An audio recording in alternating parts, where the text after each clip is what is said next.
Hey guys, welcome back to Evan and Katelyn podcast episode 69, the nicest podcast you'll listen to today. Nice. So today we're going to be talking about trying to be perfect versus trying new things that you aren't that good at. But first, we have an update. This is mainly going to affect people who are looking at the podcast and watching it on YouTube. It doesn't really affect the audio quality, but we have changed the setup again. Yes, so now our camera's a lot closer to us, meaning we can lean forward and get really intense with the camera. Evan can point, and his finger is huge. And that's just like the side effect of why we made the change. When we first built and set up this desk, it was for this podcast. Mm-hmm. This is the humble origins of this desk. And over the years, over a year and a half, it has evolved a lot because of our Evan and Katelyn gaming that we do. We have added monitor after monitor after monitor, audio equipment everywhere.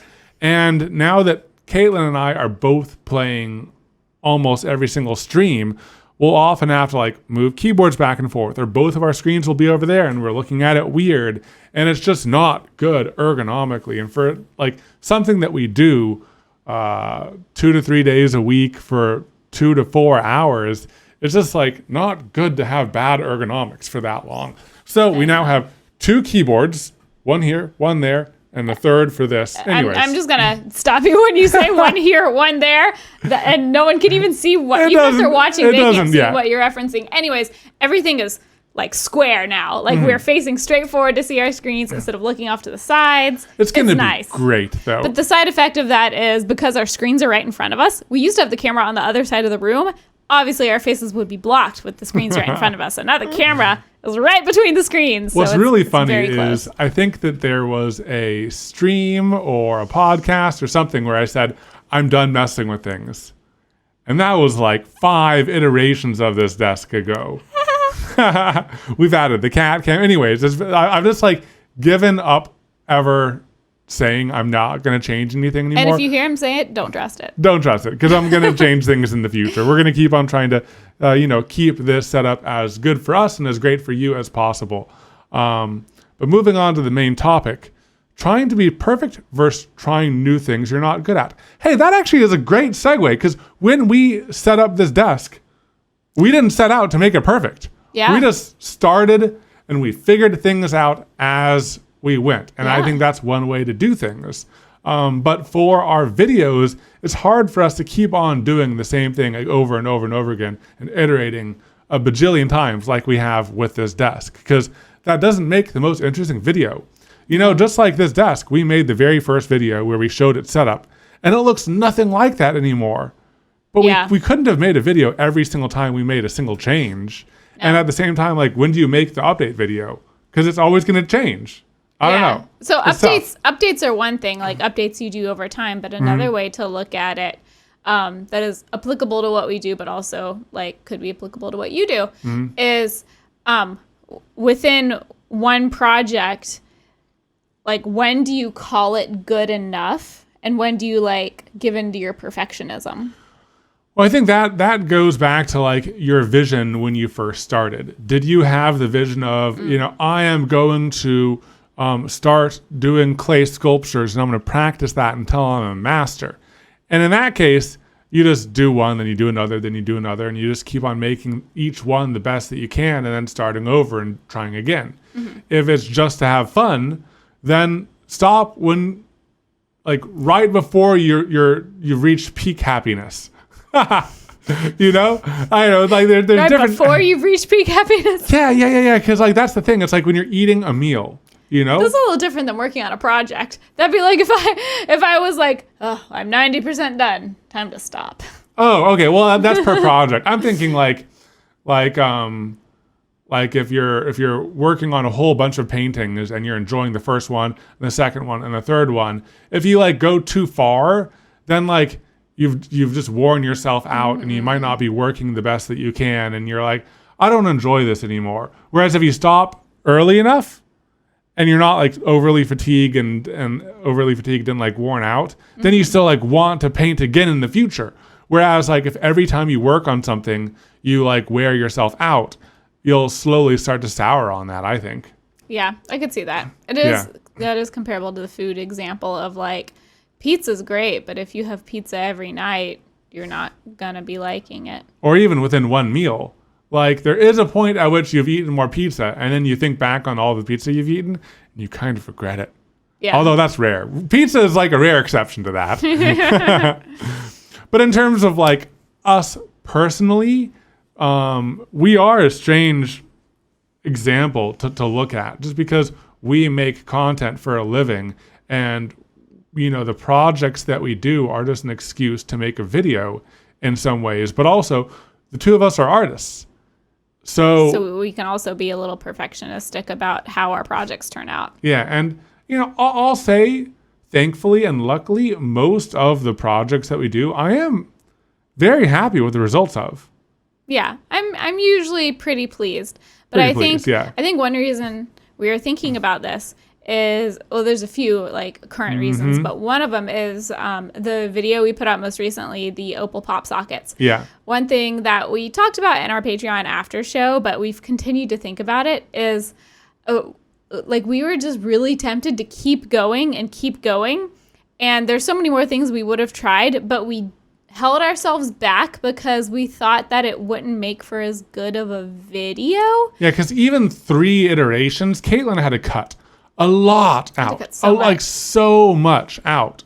And if we had have done like 6 iterations, then it just, all with just very subtle differences. It's like it just wouldn't have made for that much better of a video, even though the result we might have been more happy with it, and it would have really complicated Katelyn's editing, and it might have made the video worse in a way. And you might you might just say like, well, just show the first 2 attempts, don't show the next 3, and then show the last one. Yeah. You know what I mean? But and you never know when the last is. Yeah, sometimes that works and sometimes it doesn't. And you might, in that last one, refer to things that happened in the ones that were skipped.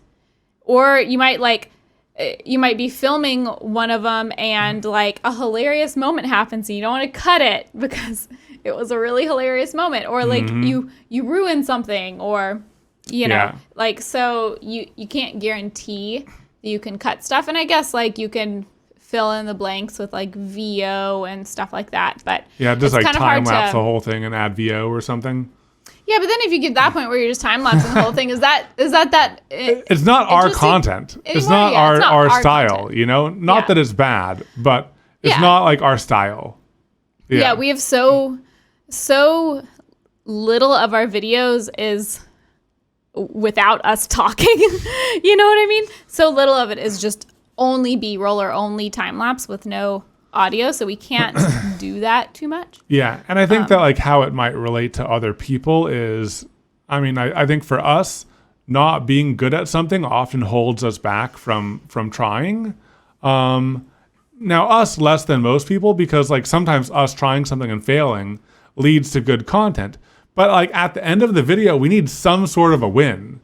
You know? Like if we don't think that we can get to a win in a single video, standard length of timing, it's like sometimes we won't tackle that thing because we're like, well, we just don't have the time to spare if it doesn't work out. Don't have the time. And I think that is a common thing that most people can relate to, because like most people don't have like a limited amount of free time, like a limited amount of time where they can put towards hobbies or learning a new skill or what have you. And like not many people are going to like just jump straight into like making a rocking chair. It's like, that's not maybe the best example. Let's see. I don't know. It might be hard for someone to jump into resin art if they have never done it. It's an investment. It requires time, whatever the thing may be. Yeah. But yeah, it is interesting. Cause one thing about, I'll go back to that video again, is we got so many suggestions of like, ooh, you guys should try this and do this. And maybe if you did this and this, and I'm like, those are all good ideas. Yeah. And like, if we had thought of that beforehand, it might have led to a better end result. But I do wonder if we knew all of that beforehand, like if we knew how to do it perfectly in one try and then it was done, would that be as interesting of a video? Because sometimes we go back and forth about like, should we do some small tests before we start filming? Because that means we get some practice in, especially with a new material. We get used to the new material. We can maybe try out a few techniques and then go into the video. That might end up with a better result, but then we lose the experimenting and we lose any upfront mistakes, and that's something that we like to include. So we're always trying to strike that balance where we're going in like as much noobs as possible about the project, where while still having done like the minimal amount of research to be able to do the thing. It's just like a hard balance to strike. Also, I mean, there's a ton of videos of like experts trying whatever, we're trying often, but there aren't many people of like, hey, I'm trying this for my first time and I'm going to document and show all of my failures. So also in a way, it's like, I think that if we went with like, practicing and getting really good at something and then making the video, one would just make a whole lot less videos. Because it takes time to practice. Yeah, they wouldn't be as unique. And, I'm not sure if they'd fulfill the same, niche that we are filling right now. Well, and that's interesting to think about because we do have a couple videos where we know how to do the quote unquote project. We know how it's going to turn out. The main thing I can think of are our first two cooking videos, which are doing our magic broccoli and our vodka sauce. And that's totally different. Maybe the reason that is different, because we obviously know the recipe, we know how it was going to turn out. We still were able to have fun and banter and goof around. I think that's a little bit harder with some of the maker projects because,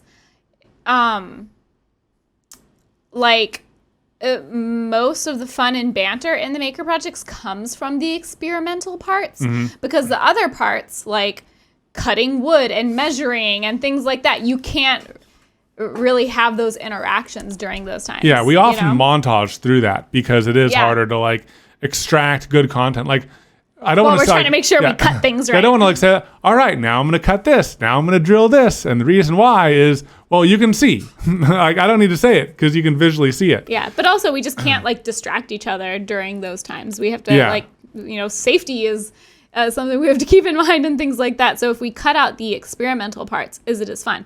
Whereas something like vodka sauce, I guess we could like burn a finger, but the stakes are much lower and we don't have to, if we scoop a little bit less pasta than normal, our chair's not gonna fall apart. You know what I mean? Yeah. And I'm looking back at our videos and I really don't see, like you said, I don't see almost anything except for the cooking. Where we knew I was going to try. There's one. What's that? And that's an actual project. And it's way back. It was one of our very early videos. Oh, the ghost. The ghost. The ghost. I really had so much fun filming that. It was so relaxed and easy. I think another reason that one worked is because we could distract each other by just like messing around, because it was just like taping and cutting things with scissors. Yeah. We could just goof around and have fun. Yeah. We made these little like floating ghosts, outdoor ghosts that you hang in your tree for Halloween. Yeah. And I guess we could have done that maybe with the pop sockets, because like, it was UV resin. There wasn't any like cutting and stuff, but there is, it was still like a brand new material, and I don't know. Yeah. I don't really know the answer. Like, we're definitely still trying to figure out the balance. I want to try to how much to practice. See if we can go back to some past things. Like, let's do another infinity something. Like, as in infinity light. Yeah, something. yeah. Like how we did the infinity galaxy black hole table. Mm-hmm. Like, it'd be fun to do infinity something again. It'd be fun to, but then again, we might do the infinity something, but then add another, new thing, perhaps. I don't know. Well, and that's not the best example, because with the infinity mirror portion of the black hole galaxy table, that was basically montage through, because experimenting with like LED lights and programming them, it was all the experimenting was in the programming. Yeah, and I did all of that off screen anyway. Yeah, you did it all off screen anyways. Oh. I think a better example would be could we ever do pendulum painting again? Here's a real example. Okay.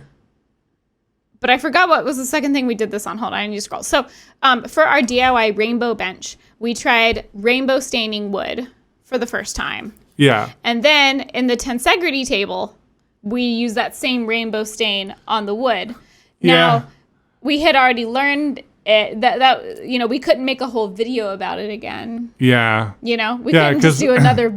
No, it was just a little bit of spice thing on top of the tensegrity table. It wasn't like the meat of it. Yeah. And the reason why we can do like resin art again and again and again is because in different ways. In different ways, but also it's like every single time is different and unique. We're trying for new thing. It's so unpredictable. It's so like It's new every time almost, because we're using it in different ways, and there's so much we can do with it. I think that's one reason why we are drawn to resin and why we kind of have been since we first tried it a couple years ago. Mm-hmm. And I know people will tease that we're like the resin channel now and every video is resin.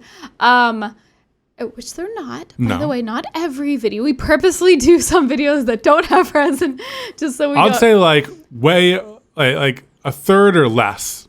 Our resin? Our resin. Yeah. Less than the third. I'd say less than a third are resin, which, it probably feels like more because the resin ones are often the ones that like get pushed out to more people. Yeah. But anyways, one of the reasons that we do a lot of resin is for that exact reason. It gives us a part of the video that is going to be kind of fun and chaotic and experimental with relatively low stakes in terms of like physical danger to ourselves. Mm-hmm, mm-hmm. You can't be like having a party and having panic moments while you're using the table saw, But like, that's if not good. Evan has a mental breakdown during a resin pour, I don't want you to have a mental breakdown, but a minor. Yeah, a minor moment of like, what is this? Panic. That it's not life limb threatening. But any amount of panic during table saw operation isn't good. Yeah. No, not good at all. That's one reason we're drawn to resin a lot. Yeah. But I think going back to like the trying to be perfect versus trying new things that you aren't good at, it definitely has like held us back from trying new things. And it's also, in a way, lessened my happiness at the end of the project that I wasn't able to like keep on iterating and knowing that I probably won't be able to keep on iterating on it. Because there's so many things where like we do enough for the video and we might have that itch to do more, but like we can't make another video about it. Now, one thing we have started doing is live streaming. Like we wanted to try making cheese again because we learned new things from people in the comments. We knew we couldn't do a video, a second cheese video so soon after, but we did a cheese live stream. Yeah, and we like doing flow acrylic, so we did a flow acrylic live stream, and we have other live streams lined up in the future that we might revisit some things on. So that is a good way to kind of go back to it and like take lessons learned and do it better. So I'm glad that we have that at least, because I do, Do you want to talk about the specific example you're talking about without giving too many details because it's a video that's not out yet? Yeah, I mean, the video that we're filming right now, like as an artist, I wanted to do more and I wanted to do better. And I know that I could have done better, and having to stop, like, just because like we've done enough for the video and it's time to get editing now. Again, like if we did more iterations, it would make Katelyn's job harder. It would probably make the video less good. It would kind of like weaken the successes that we did have. But at the same time, I feel like we're stopping sooner than our maximum potential for this new technique. Yes, but like in terms of what the video is promising, no. In terms of our own like artistic itch that wants to make it the perfect thing to hang in our house, we are stopping early in terms of that. And without giving too much away, it's a art project that involves paint and a very specific technique. And the things we want to do to some of these that we just have this like itch to do don't have anything to do with that technique, which is why it would like water down the video, but like we want to do it. And maybe we will later. Yeah. And I think maybe it was a live stream. Or like, honestly, like, as we keep on trying all these things, so many of them are fun. Yeah. I would just do them if I had the energy and time. Yeah. I might do them just because. Well, we did do a few extra pieces for We this did. project. I didn't know if we were going to say that. But like, I would want to do them just in the future for fun. So we might do that if we like, do a few less projects and we get free time for ourselves and we just do it art for fun. for fun. Do art for fun. What?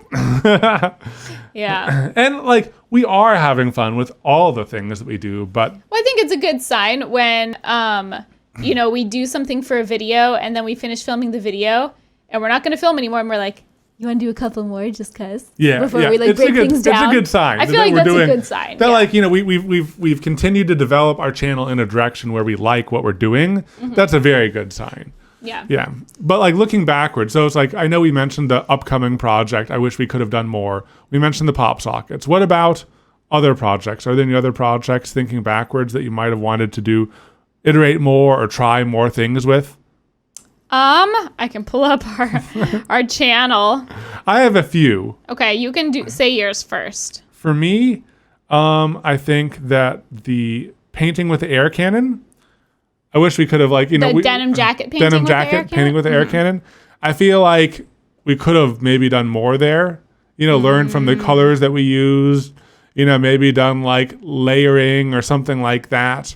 But it could have also made things a lot worse. And I think that's another thing that holds us back. Yeah, you don't want to make it worse. From I'm like, okay, this is good. This is a good ending point. If I do any more, it might just make it worse. And that's a risk you face with any art project at any point. Because I always have a hard time knowing when to stop. But with that one, I felt like we could have maybe done more. I think for the most part, the ones where I might feel the need to keep going are more the art related ones, just because that's something that I'm a perfectionist about. Yeah. So I think the art related ones are the ones that tend to get me more than a build. Yeah. Also, looking back at the Bob Ross paintings, those were so fun, but also doing oil painting for our very first time as a video. that was looking back at it, that's kind of a gutsy move. That's an interesting example though, because I think because it was our first time, it made for a much more interesting video. Yeah. And again, sometimes we'll get comments from people being like, why don't you do more research, or test things out before you start filming? Be more serious, do better. And at the same time, it's but that's not the full point. Yeah, I think it's funnier. I think most of you guys who are listening to this understand and stuff. But I think that people coming in fresh may not realize that this is our very first time or our second time doing an oil painting, and we don't know what we're doing. Why are you don't making know a the video about techniques. this if you're so bad? We don't know how much titanium white to put on the background. We don't know the pressures. We don't know how to use the palette knife. Anyways, that's going into one too much. Also, some experiments are just bound to be failures from the beginning. That is true. Like the concrete resin gem.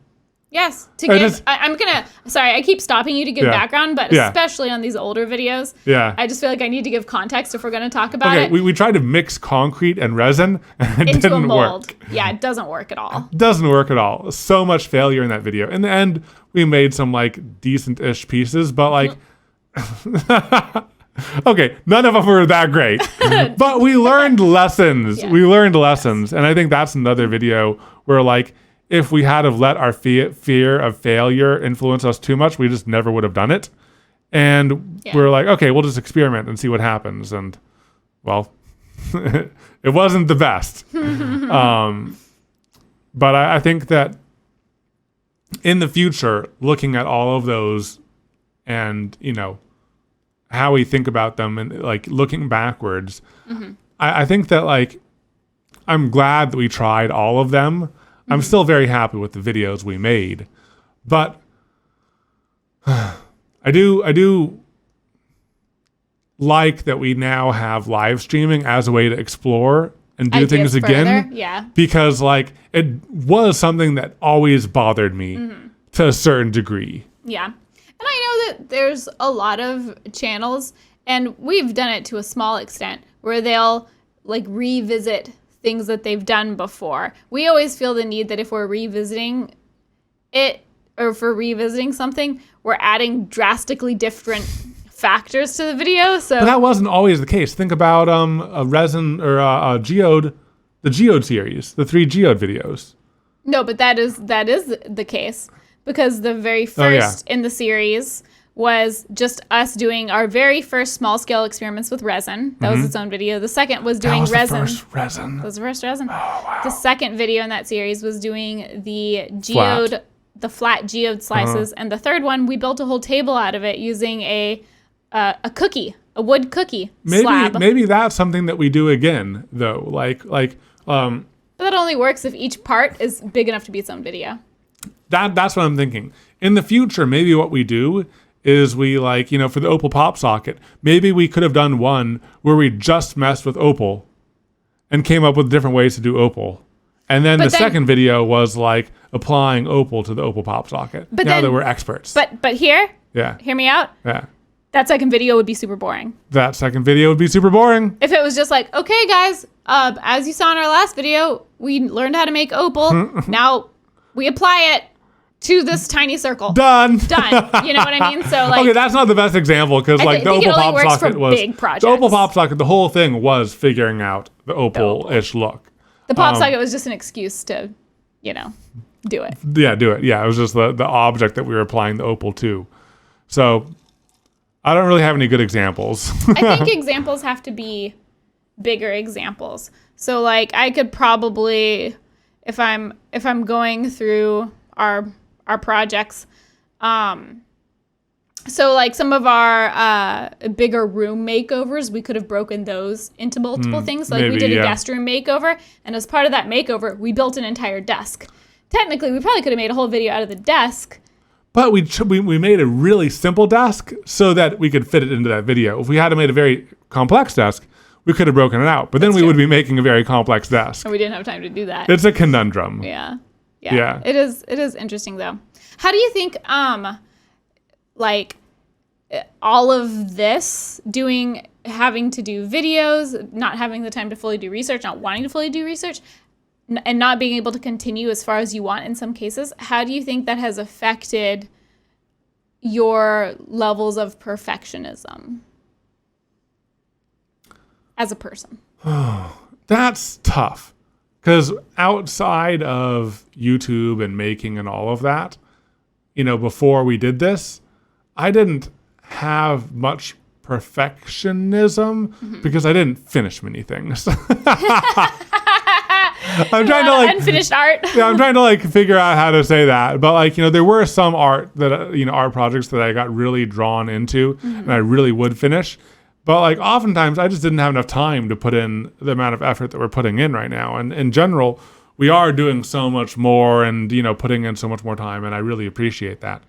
But yeah, before I'm thinking when we were working, I just didn't have much time. And I think that over the years, things really have changed when it comes to trying new things and, being a perfectionist about things. Obviously when we were kids, would try whatever and we wouldn't worry about perfectionism because we were kids. Speak for yourself. Huh? Speak for yourself. Oh, really? For me, I'll just try whatever, even if I wasn't sure if I'd be good. For you, you didn't do it unless you knew you were going to be good? No, I would do it, but I would still be a perfectionist about it. So give me an example. I don't know. Well, it depends on the thing. Most of my things are kind of art related because that's a lot of what I did for fun. Yeah. But I don't really have any memories of being I want to try that, but I won't because I don't think I'll be able to do it perfectly. That's really interesting because for me, I'd disassemble things and not put them back together again. I would try building things and give up halfway just to experiment with springs and magnets. I'll just half do things and I wouldn't finish it because the finished part wasn't the purpose. It was the play, the experimentation or whatever. So when I was younger, I had no fear of perfectionism or failure because it was all about experimentation. But for you had that when you were younger too? No, I'm not saying that I had a fear of failure. Like I said, I don't have memories of it holding me back from trying a hobby or something that I was interested in. But if you were doing it, you were going to do it if I was the best you could.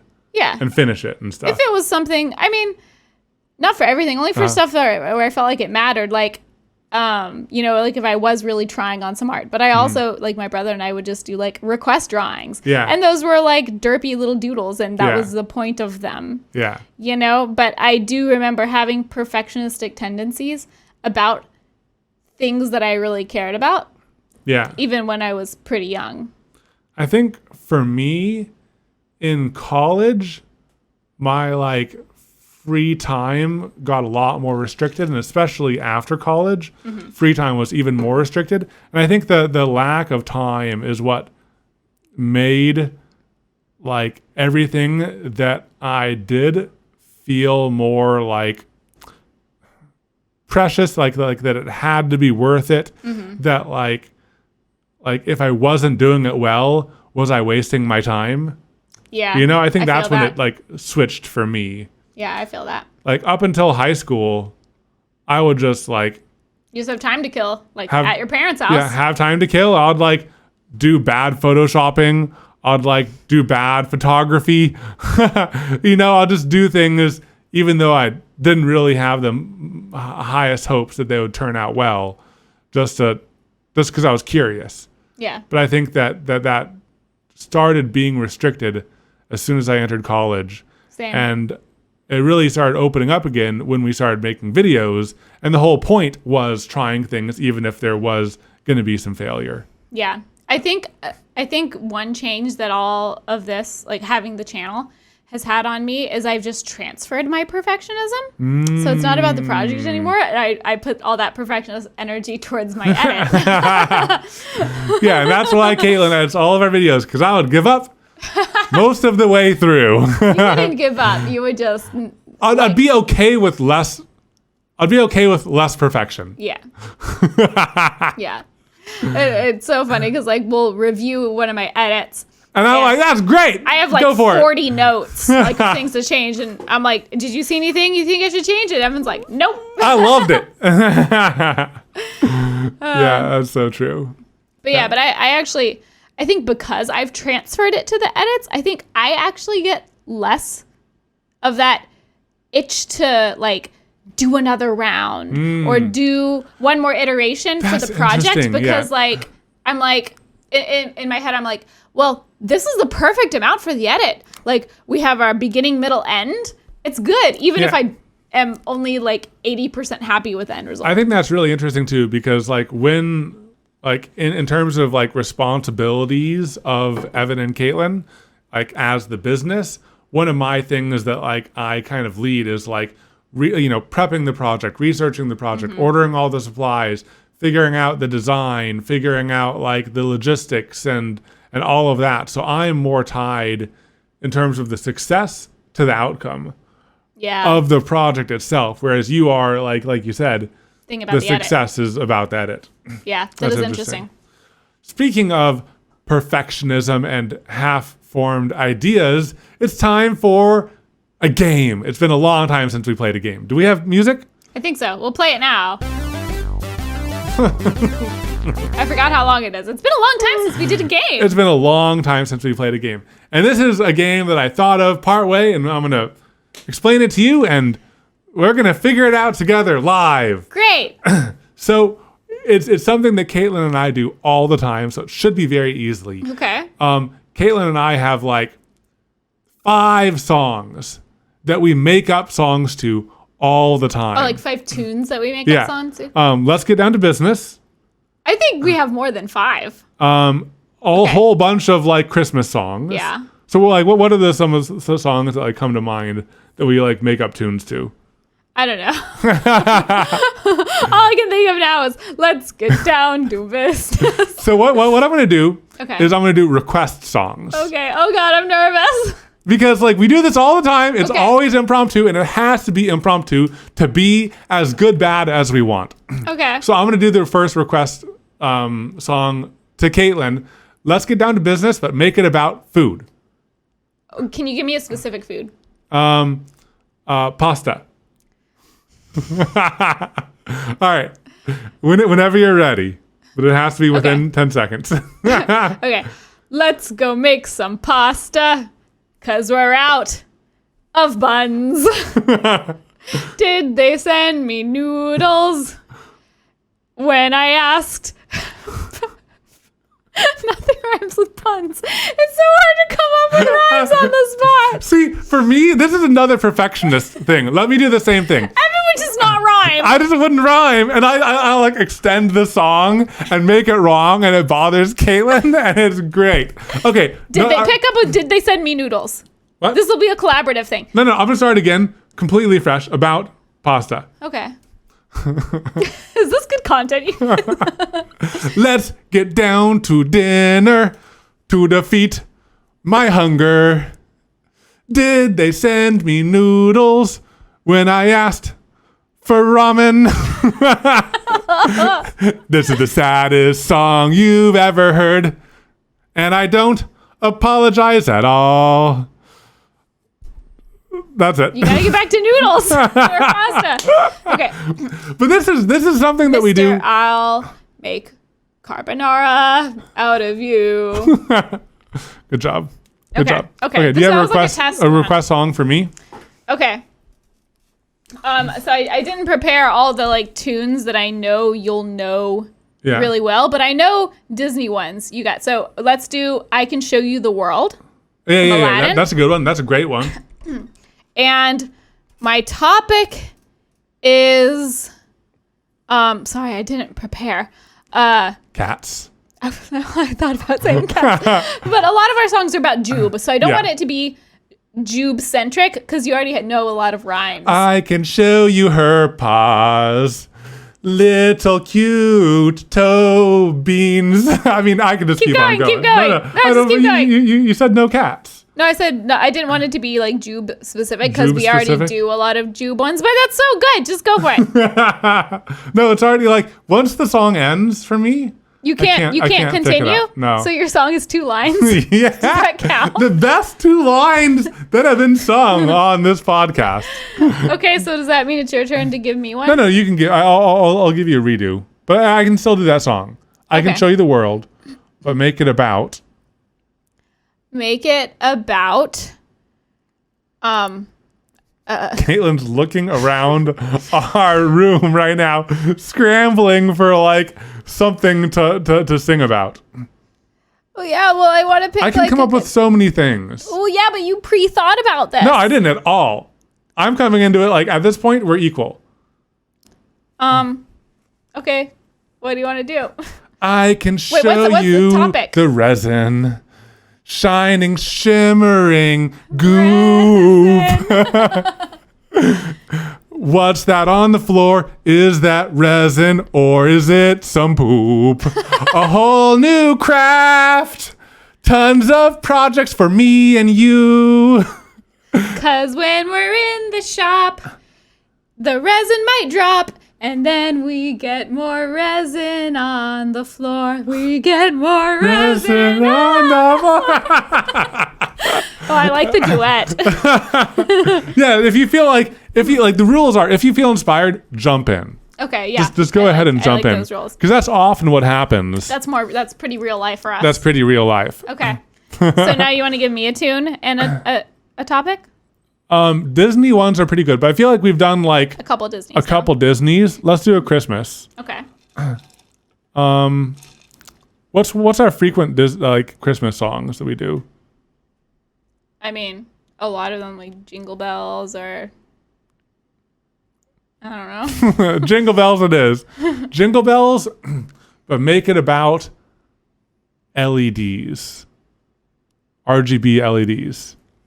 RGB LEDs, they're the bestest lights. They make any project cool, and then your house is rainbow. RGB LEDs, put them on your things. They'll make anything futuristic, and then you glow. I tried to embrace my Evan there, not worry about rhyming. Just go with the like freestyle. Freestyle. Wait, should we rap? No. Okay, this concludes this game segment. Back to the podcast. Oh, that was fun though. That's a good little like mini game. Yeah, I thought You can't do it for the whole thing because it gets super annoying. No, super annoying. But that's why I thought it'd be great for like a little accent. Every now and then, a little like freestyle game that we can, because like freestyle. Because we can do that at any time with no preparation needed, and there's no need for like fear of copyright because we like doing games around songs, like guess the song or whatever. We've done a lot of games like that in the past. Back in the past, yeah. Back in the past, but then those require preparation, and this requires no preparation. It's all about lack of preparation. Perfect. But for now, it's time to go to Thing of the Week. Oh, guys, my Thing of the Week has been something I have wanted my entire life. You guys know Baby Computer. I'm holding Baby Computer on screen right now. It's a tiny computer. It's a tiny computer that sits in your lap. It's so really funny cute. because you're holding it close to the camera. Yeah, now It actually looks like really big. It actually looks really big. But it's so small you can fit it into a big pocket. It's like the size of your face. It's pretty cute. Baby Computer is like a good little portable workstation and stuff like that. But that's not the Thing of the Week. That's not the Thing of the Week. But I just wanted to like bring like context and background to how excited I am about my Thing of the Week this time. So I've always liked mini computers. I've always wanted them, but one of the reasons why I always wanted them is to play games on them. New little computer. Yeah. It's just about the same size. It's a little bit thicker, a little bit taller, but it has a built-in game controller to it. Yeah. It has left and right shoulder buttons, bumper buttons. It has, an A, B, X, Y. Do you want to say what it is so that people can? I mean, we'll have the link. It's the GPD Win Max. It was just launched on a crowdfunding raising campaign. So I'm not sure if you can buy it yet, but it has been so great because, in the evenings we try to take like 30 minutes, maybe an hour to just relax and hang out. Mm-hmm. And my thing that I like to do generally is to play games. And Katelyn likes to read. So Katelyn reads on the couch and I'm in our office playing games and I want to be with her.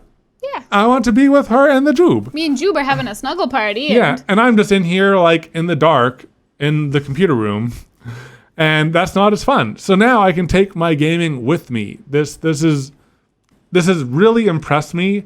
I have thrown a whole bunch of games at it, and every single one has worked. I mean, I'm not playing like Crisis or like I don't know what the game of the day is where like it's a really tough game to play. But I think this is more for couch gaming, honestly. Couch gaming. If you're sitting at if you're gonna play like a really intense game, you're probably gonna be at your computer with a mouse. Yeah, I wouldn't, just because in general I like mouse and WASD for first-person shooters because like you just can't beat the precision of a mouse. Mm-hmm.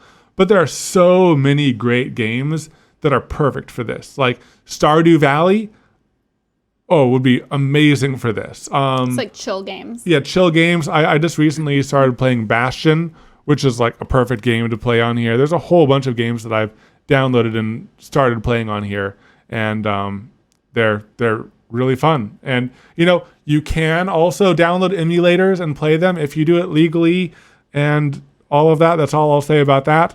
Because emulation is a touchy topic for some people and stuff, but it totally works with that if that's your jam. But it's really cool that all of the components that are required to play video games can be shrunk down this small. It has huge intakes and outputs and it's for airflow. It's a computer. You can use it. You can turn it into mouse mode, and the joysticks are now a mouse. And the bumpers are now left and right click. Oh, cool. So you can move around and use it as a computer Weird. too. That's so I know. It's so crazy. Anyways, that's my Thing of the Week. I'm really excited. I've been having a blast playing on it.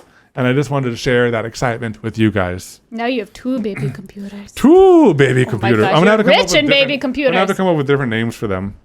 We'll probably just call them both baby computers. Baby gaming computer and baby business computer. Baby business computer. Baby business. Okay, so my thing of the week is not really a new thing, but we recently finally hung it. And so I've been thinking about it And you were just lately. singing about them. I was. It's an LED, quote unquote, neon rainbow wall sign. It's art so thing. cute. It's so cute. I got it for, I think, this past Christmas. We had it like leaning on our kitchen counters. But I just didn't know where to put it, and we finally hung it in the office, and it's right above my desk, so I see it when I glance up at the wall. And it's just so cute. It has the style of like a neon sign, a neon sign, but it's LEDs. And how it does it is that the LEDs are kind of like on their side, and then they shine into a reflector and diffuser, and then into this big plastic strip. It almost looks like a really thick glow stick that has been bent into every like color of the rainbow. Yeah, and it has a lot of advantages over traditional neon tubes. Mainly, it doesn't make a noise. Doesn't make a noise. Cool. It's reliable, low energy, low heat, it's great. Lots of advantages. Yeah, so I just got it on Amazon. So I'll put a link, but it's just so cute. It's so cute. I love it. It makes me like, we've been trying to like take care of our office a little bit more since we spend so much time in here. There's only so much we can do because we have two massive desks taking up 98% of the room, but it's what we can do. So we'll have links to those two in the description of today's podcast. And we want to thank you guys for tuning in. We really appreciate you guys spending your time with us. If you enjoyed today's podcast, maybe consider giving us a 5-star review. It's an ongoing prank that we have. We want to get our podcast up in the charts so that someone downloads it and is very confused. And we'll look forward to seeing you in the next episode. Bye. Bye. Bye.